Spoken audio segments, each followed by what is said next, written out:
big one. Oh my gosh. No, it's a fish. It's big. What'd you catch it on? A jig. It's big. I got it too. So Kitty cat or a bass? I'm pretty sure it's kitty. Oh, that's a bass. My gosh. That's a good one. The old jigger. Come on. Move your line down a little bit. Nice.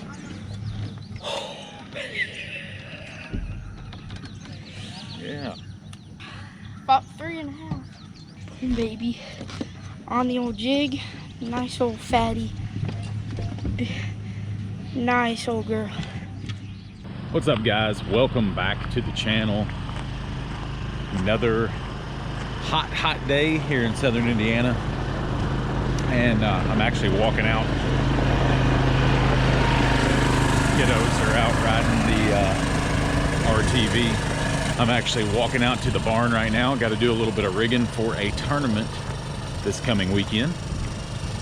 And wanted to talk to you a little bit about some offshore fishing stuff. It's that time of year, and I wanted to go over with you my favorite baits for offshore fishing. There'll be another part to this series which will break down what I'm looking for when I'm offshore fishing, out graphing the areas I'm trying to fish, and help you break down your water, your local lake a little quicker when you're fishing that offshore summertime stuff. All right, before we get into the nitty-gritty, into the details, if you are new to the channel, or if you're old to the channel and you just haven't made the leap yet, we want to make sure that you Like, comment, subscribe. do it for the kids, guys. Do it for the kids. Make sure you like, comment, subscribe. We really appreciate you taking the time to drop us a comment. Helps us get in that algorithm deal, however that works. Don't really understand it, but I know that the more likes, the more comments we get, the more viewable it's going to be to bring on new subscribers.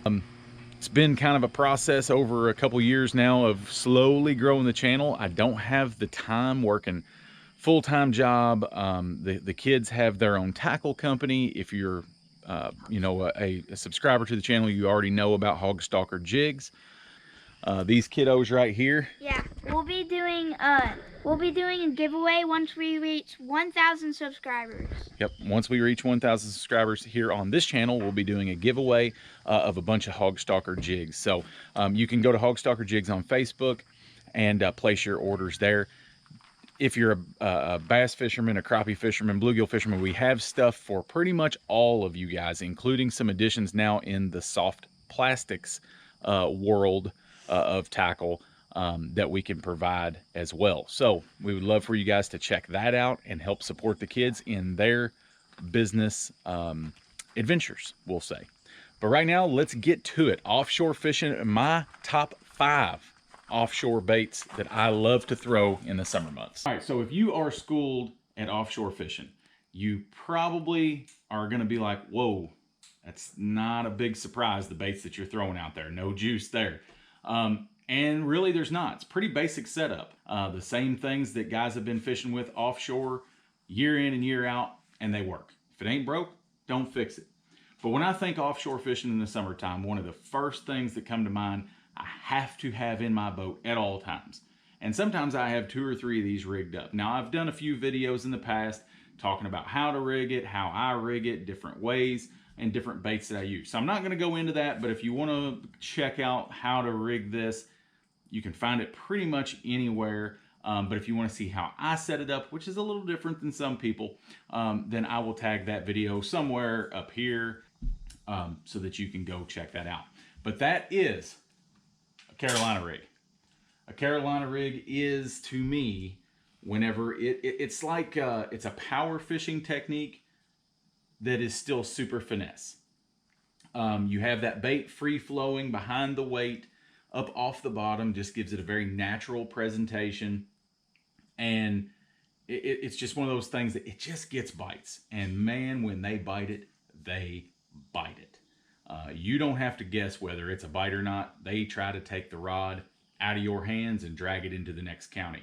So a Carolina rig, big deal for me when I'm fishing offshore structure. The next thing that is key to me to have is going to be your old Papaw's Texas rig. Now I like to throw a few different baits. This is an 8-inch Zoom Lizard Watermelon Red.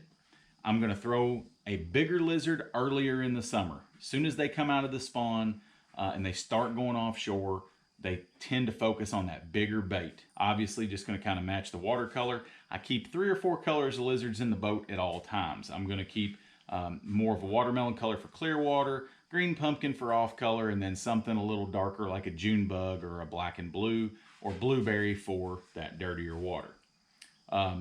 Whenever it starts getting tougher and those fish are getting a lot of pressure and a little harder to catch, then I'm going to downsize to a 6-inch zoom lizard. That's going to downsize to that, and it just tends to get me a few more bites. On a lizard, I peg it. I like that weight to stay in contact with the lizard, and it doesn't slide away. Basically, it just keeps these legs kicking, keeps a little action to it. You don't get a whole lot of floating out of it. Now, the 10-inch worm, which is my next favorite thing to Texas rig, I'm going to not peg this weight. I like this thing to kind of just glide down. Get this big tail kicking real slow. Does it matter? Probably not, but in my head, it does. So that's the next thing I'm going to throw on a Texas rig. Now, that covers 2 baits, Carolina rig, Texas rig, and then I got a couple more here that are some of the hog stalker jig stuff that I love to throw on offshore, and I'm going to have Miss Paisley come over and show you this one. This is a hog stalker Blitz jig in haymaker color. Now this is a 1/2 ounce model. We've got this in 3/4 as well. Hand-tied skirt, got a big, good, thick, beefy hook on it. Great offshore jig. I absolutely love this, powder-coated heads. This is a jig that the kids make. I help them with the pouring the lead and the hand tying and all that stuff. But this bad boy here, I like to put like a chigger crawl trailer on it or a Southern Indiana Bait Company chewing crawl on the back of this bad boy. Something that's got some big pinchers. Number one, I want to have that big profile. When they first get offshore, I'm going to throw this in conjunction with my Carolina rig. When they get conditioned to the Carolina rig, I'm picking up the big jig. They're looking for that big bait, big bite is going to come on this football jig. This is a hog stalker wallow head. Now the wallow head that the kids are pouring and making, it's a typical swing head type deal. We got it in 3/0 hook and 4/0 hook version, 1/2 ounce, 3/4 ounce, 1 ounce, whatever size you want there. Green pumpkin and black powder coated head. But basically I'm going to put some sort of crawl bait on the back of this, a Zoom Z crawl, chigger crawl, something like that, and we're going to just drag that bad boy on the bottom. When those fish are really, really tight to the bottom, that's when we're going to pick this bad boy up right here. It's not going to get you a ton of bites typically, but the bites you do get tend to be big ones. All right, so we've covered Carolina rig, Texas rig, football jig, wobble head, and then the last one, those are all power fishing type deals. The last one is more of a finesse-y deal, and I'll let Hunter show you that one right now. This one would be the drop shot rig. Yeah. Is that all you're gonna say? Yeah, this is the drop shot rig. When those fish get really, really pressured offshore, the drop shot really starts to come into play. Especially lakes that have smallmouth in them or spotted bass, the drop shot is key.